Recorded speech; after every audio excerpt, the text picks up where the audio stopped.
Opposite है। यहाँ हमको देखना है डिकम्पोजिशन रिएक्शन, अपघटन या वियोजन अभिक्रिया।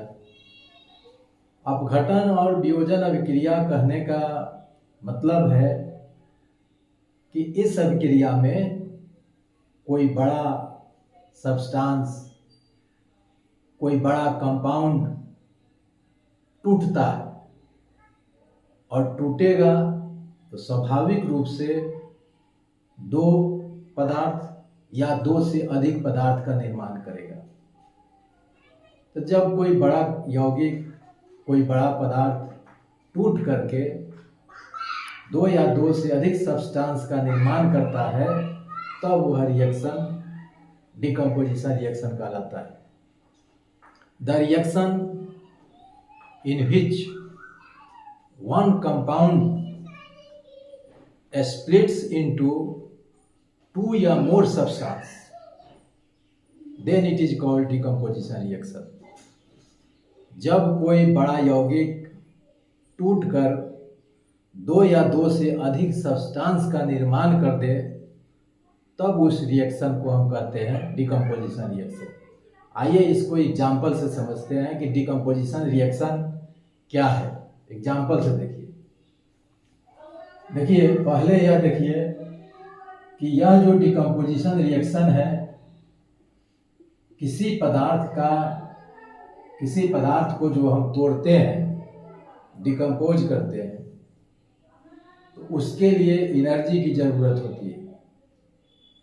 यहाँ पर जो डिकम्पोजिशन होगा वह भी तीन तरीका से होगा। पहला, या तो डिकम्पोजिशन हम लोग हीट देके करेंगे, मतलब उष्मा देंगे मतलब उसको गर्म करेंगे।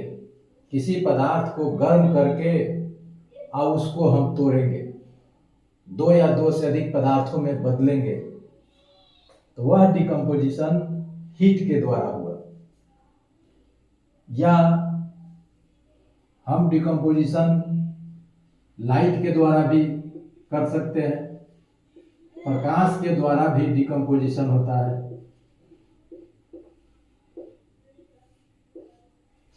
डिकम्पोजिशन बाय लाइट, आप प्रकाश दे करके भी कुछ पदार्थ ऐसे हैं जिसको दो या दो से अधिक पदार्थों में तोड़ सकते हैं।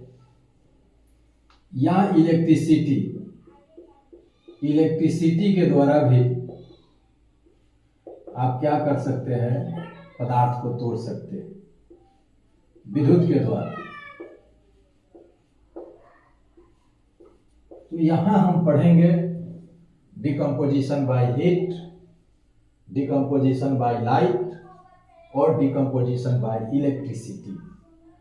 किसी पदार्थ को जब तोड़ना है तो उसके लिए एनर्जी की जरूरत होगी, तो वह एनर्जी हम उसको उष्मा दे करके, हीट दे करके भी पूरा कर सकते हैं, उस सब्सटेंस को तोड़ सकते हैं, या प्रकाश के द्वारा उस सब्सटेंस को तोड़ सकते हैं, या इलेक्ट्रिसिटी के द्वारा उस सब्सटेंस को हम तोड़ सकते हैं। तो डिकम्पोजिशन तीन तरीका से हम लोग यहाँ पढ़ेंगे, decomposition by heat, decomposition by light और डिकम्पोजिशन बाय इलेक्ट्रिसिटी। तो सबसे पहले हम देखेंगे डिकम्पोजिशन बाय हीट, हीट के द्वारा डिकम्पोजिशन। आइए एग्जाम्पल से उसको देखते हैं कि हीट के द्वारा डिकम्पोजिशन कैसे होता है। यहाँ देखिए डिकम्पोजिशन बाय हीट। पहला हम देखेंगे डिकम्पोजिशन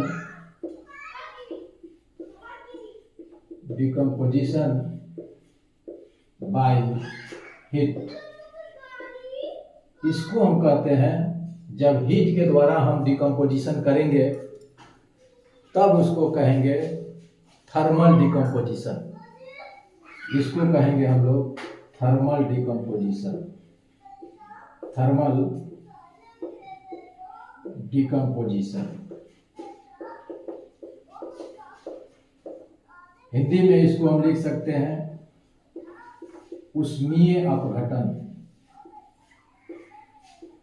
उष्मीय अपघटन।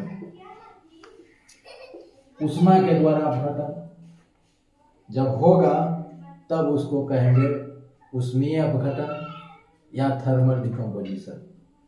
थर्मल डिकम्पोजिशन में कौन कौन पढ़ना है हमको, क्या क्या पढ़ना है उसको देख लीजिए कि डिकम्पोजिशन बाय हीट किसका किसका कैसे कैसे होता है। पहला एग्जाम्पल, एक कंपाउंड लेंगे हम KClO3, इसको हम लोग कहते हैं potassium chlorate. This is potassium chlorate, potassium chlorate, यह पोटेशियम क्लोरेट हुआ। और पोटेशियम क्लोरेट को हम लोग हीट करते हैं, ऊष्मा देते हैं, तो यह सब्सटेंस टूट जाता है पोटेशियम क्लोराइड और ऑक्सीजन गैस में। पोटेशियम क्लोराइड क्या है, सॉलिड सब्सटेंस है। पोटेशियम क्लोराइड क्या है, ये भी सॉलिड सब्सटेंस है। ऑक्सीजन क्या है, गैस। यहाँ हम देख रहे हैं कि एक बड़ा सा कंपाउंड है जिसको ऊष्मा दिए, हीट दिए। हीट देने के बाद यह पदार्थ दो पदार्थों में टूट गया, दो सब्सटेंस में टूट गया, पोटेशियम क्लोराइड में और ऑक्सीजन गैस में। यहाँ पर एक पदार्थ टूट करके दो या दो से अधिक पदार्थ में बदल गया, तो यह कौन रिएक्शन हो गया, डिकम्पोजिशन रिएक्शन हुआ। डिकम्पोजिशन रिएक्शन को पहचानना है अगर आपको, तो यहाँ पर रिएक्टेंट सिंगल होगा। यह पार्ट रिएक्टेंट कहलाता है और यह प्रोडक्ट कहलाता है। तो रिएक्टेंट जब सिंगल हो, अभिकारक जब एक हो और प्रोडक्ट कई हो, तब वह डिकम्पोजिशन रिएक्शन। कॉम्बिनेशन रिएक्शन में क्या था, प्रोडक्ट सिंगल था और रिएक्टेंट कई थे, दोनों अपोजिट है। तो डिकम्पोजिशन रिएक्शन पहचानने का एक तरीका है कि आप रिएक्टेंट को देखिए, आप अभिकारक को देखिए, अगर सिंगल है, एक रिएक्टेंट है, तब वह रिएक्शन क्या होगा, डिकम्पोजिशन रिएक्शन। इस रिएक्शन में एक दो बात हमको जानना है। पहला बात कि यह रिएक्शन हम एक यहाँ पर कैटालिस्ट का यूज करते हैं, मैंगनीज डाइऑक्साइड। यह कैटालिस्ट है, इसको हम लोग मैंगनीज डाइऑक्साइड कहते हैं। यह है मैंगनीज डाइऑक्साइड। यह क्या है, कैटालिस्ट है। कैटालिस्ट का मतलब उत्प्रेरक है। इसको लिखिए मैंगनीज डाइऑक्साइड। यह मैंगनीज डाइऑक्साइड क्या है, यह कैटालिस्ट है। कैटालिस्ट उत्प्रेरक है, उत्प्रेरक। अब उत्प्रेरक क्या है, इस रिएक्शन में उत्प्रेरक करता क्या है, इसको समझना है। उत्प्रेरक वह रासायनिक पदार्थ है, उत्प्रेरक वह रासायनिक यौगिक है जो रिएक्शन के गति को परिवर्तित कर देता है। रिएक्शन के गति को बढ़ा भी सकता है और उसका जो रेट है, रिएक्शन का जो रेट है, अभिक्रिया का जो दर है, उसको घटा भी सकता है। दोनों काम करता है। यह रिएक्शन के गति को बढ़ाएगा भी, रिएक्शन के गति को इंक्रीज करेगा, यह इंक्रीज भी करेगा, बढ़ाता है और रिएक्शन के गति को घटाता भी है, घटाता है, डिक्रीज कर देता है, डिक्रीज करेगा। अगर रिएक्शन के गति को यह बढ़ा दे रहा है, यह उत्प्रेरक रिएक्शन अगर स्लो हो रहा है, अब उत्प्रेरक हम यहाँ पर लगा दिए, अब रिएक्शन तेजी से होने लगा, तो रिएक्शन के गति को यह बढ़ाया, उसके रेट को बढ़ाया, तब इसको हम कहते हैं पॉजिटिव कैटालिस्ट। तब यह कहलाएगा पॉजिटिव कैटालिस्ट। पॉजिटिव उत्प्रेरक। और रिएक्शन बहुत तेजी से हो रहा है, अनकंट्रोल्ड वे में हो रहा है, नियंत्रित नहीं हो रहा है, तो वहाँ उत्प्रेरक लगा करके हम अगर रिएक्शन के गति को घटा देते हैं तब वह कहलाता है निगेटिव कैटालिस्ट। यह निगेटिव कैटालिस्ट हो, दोनों करेगा। उत्प्रेरक वैसा रासायनिक यौगिक या रासायनिक पदार्थ है जो अभिक्रिया के गति को बढ़ा भी सकता है, अभिक्रिया के गति को घटा भी सकता है। अगर वह अभिक्रिया के गति को बढ़ा रहा है तब वह कहलाएगा पॉजिटिव कैटालिस्ट। अगर अभिक्रिया के गति को वह घटा दे रहा है तब वह कहलाएगा निगेटिव कैटालिस्ट। एक चीज यहाँ पर और जानिए कि उत्प्रेरक रासायनिक अभिक्रिया में भाग लेता है, लेकिन रासायनिक अभिक्रिया के दौरान उसका उपयोग नहीं होता। उपयोग नहीं होता इसके कहने का मतलब है उसका खर्च नहीं होता, उसका खपत नहीं होता। जैसे ही रिएक्शन फाइनल होगा, रिएक्शन समाप्त होगा, यह उत्प्रेरक अलग हो जाएगा, प्रोडक्ट से अलग हो जाएगा। मतलब रासायनिक अभिक्रिया में भाग तो लेगा, लेकिन रासायनिक अभिक्रिया के अंत में यह अपरिवर्तित रहेगा, मैग्नीज डाइऑक्साइड पुनः मैग्नीज डाइऑक्साइड के रूप में ही रहेगा, यूज नहीं होगा इसका। तो यहाँ पर जो चीज हम समझ रहे हैं उत्प्रेरक के संबंध में कि उत्प्रेरक है क्या, तो रासायनिक अभिक्रिया का जो दर है, गति है, उसको बढ़ाएगा या घटाएगा, उसको परिवर्तित कर देगा। बढ़ाता है तो पॉजिटिव, घटाता है तो निगेटिव। दूसरा चीज, क्या यह रिएक्शन इस उत्प्रेरक के अनुपस्थिति में भी हो सकता है? एकदम हो सकता है। अगर इसको हम गर्म करते हैं, 400 डिग्री सेल्सियस यहाँ पर हीट लगाते हैं हम लोग, तब उत्प्रेरक लगाने की जरूरत नहीं है। लेकिन इतना एनर्जी हम दे रहे हैं, कोई भी रिएक्शन अगर हम कराते हैं तो प्रयास यही होता है कि उसका जो खर्च है वह कम से कम हो। तो यहाँ पर जैसे ही कैटालिस्ट अगर आप लगा देते हैं तो यह 200 डिग्री सेल्सियस पर यह रिएक्शन हो जाएगा। तो यह फायदा है उत्प्रेरक का। दूसरा चीज, यह जो रिएक्शन है, लैब में ऑक्सीजन गैस बनाना है, लैब में हम ऑक्सीजन गैस बनाते हैं, तो यह रिएक्शन भी लैब में ऑक्सीजन गैस बनाने की विधि है। मतलब इस डिकम्पोजिशन रिएक्शन के द्वारा भी लैब में हम लोग ऑक्सीजन गैस का निर्माण करते हैं। तो 2-3 बातें हैं जो इस रिएक्शन के विषय में जानना है आपको। यहाँ पर कुल मिलाकर के हम क्या देख रहे हैं? हम देख रहे हैं डिकम्पोजिशन रिएक्शन। इस रिएक्शन में हुआ क्या?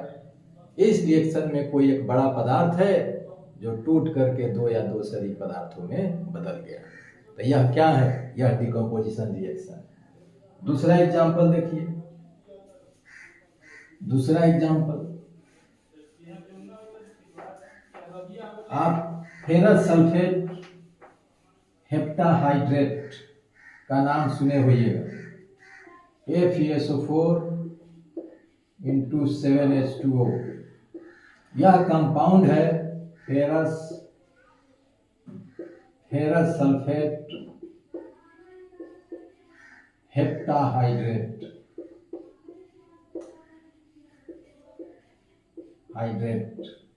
यह फेरस सल्फेट हुआ, FeSO4।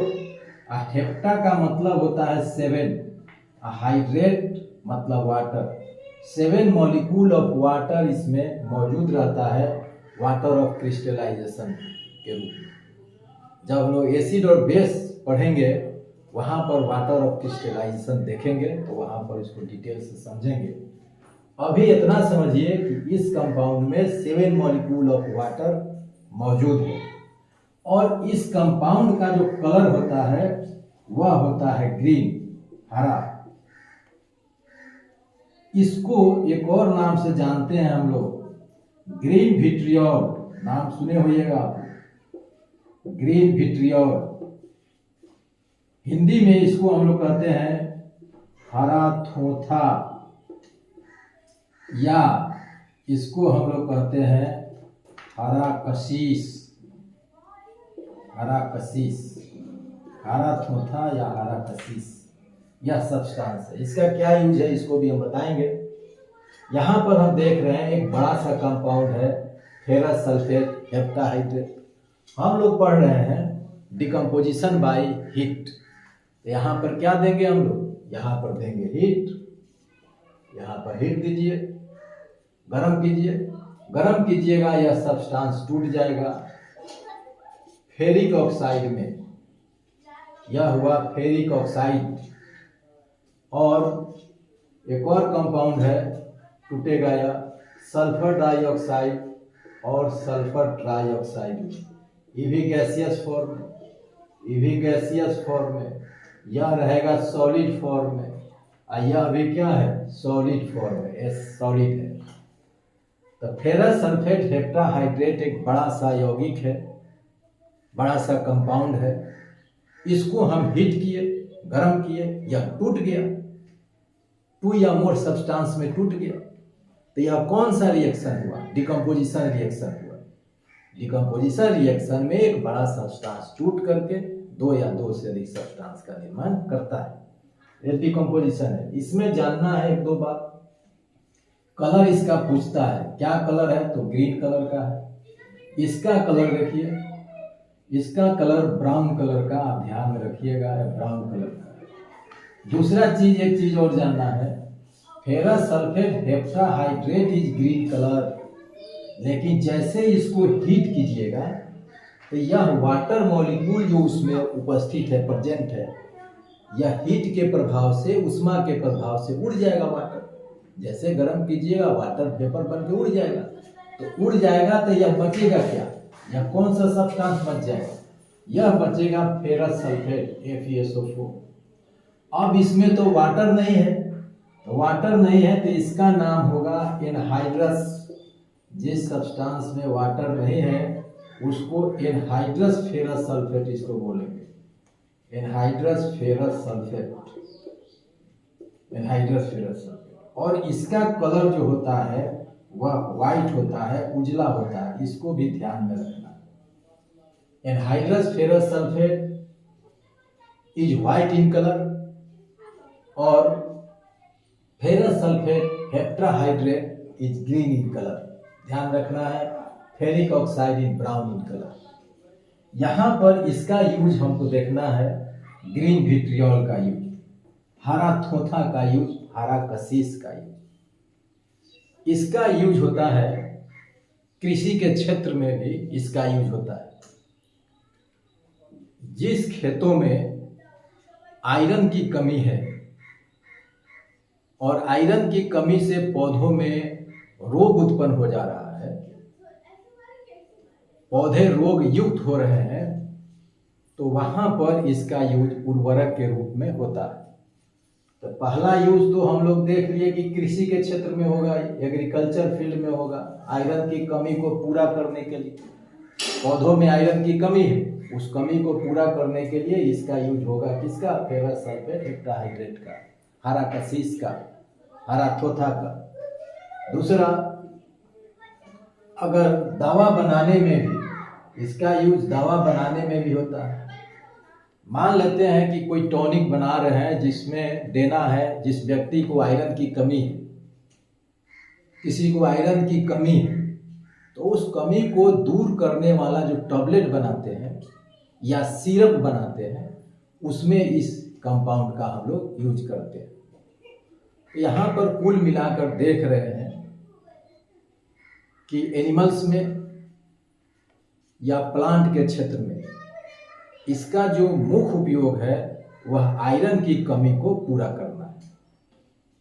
यहाँ हमने देखा दूसरा decomposition reaction, ferrous sulphate heptahydrate एक सिंगल कंपाउंड है और इसको जब हम हीट करते हैं तो यह कंपाउंड स्प्लिट्स हो जाता है और 2 या 2 से अधिक सब्सटेंस में टूट जाता है।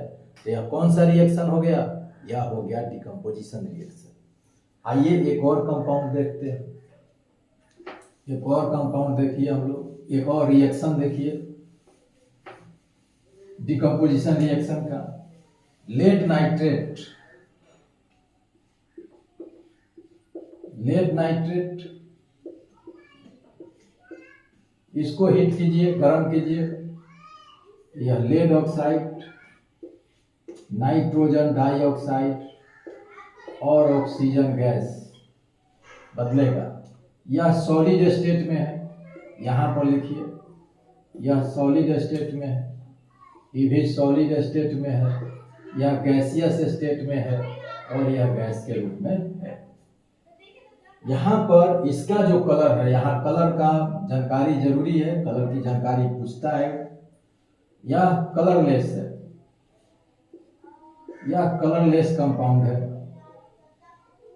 और लेड ऑक्साइड जो कंपाउंड है, यह कंपाउंड अगर हॉट है, गर्म है, या इसको हीट कीजिएगा तो यह बनेगा। जब तक यह गर्म रहेगा तब तक यह क्या रहेगा, रेडिश ब्राउन रहेगा, यह ब्राउन रहेगा, रेडिश ब्राउन। कब? इन हॉट कंडीशन, जब हॉट रहेगा तब।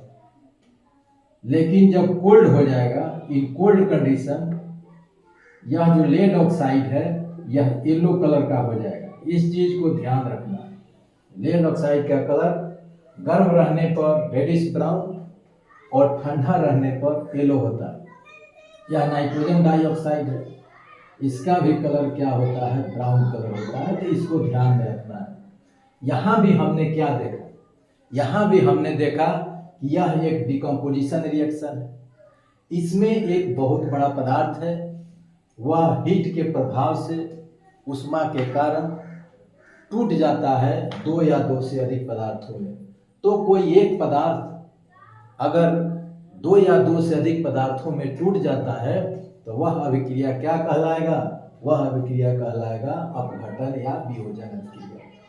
यहाँ पर जो जानने वाली चीज है, लेड ऑक्साइड का कलर होगा रेडिश ब्राउन कब, जब हॉट रहेगा तब, कोल्ड रहेगा तब क्या होगा, येलो होगा। यह दो तीन जो एग्जाम्पल्स है डिकम्पोजिशन रिएक्शन का, इसको ध्यान में रखिएगा, आपका क्वेश्चन नहीं छूटेगा डिकम्पोजिशन रिएक्शन से। ठीक है, तो थोड़ी देर के बाद हम लोग डिकम्पोजिशन बाय लाइट इसको देखें। धन्यवाद।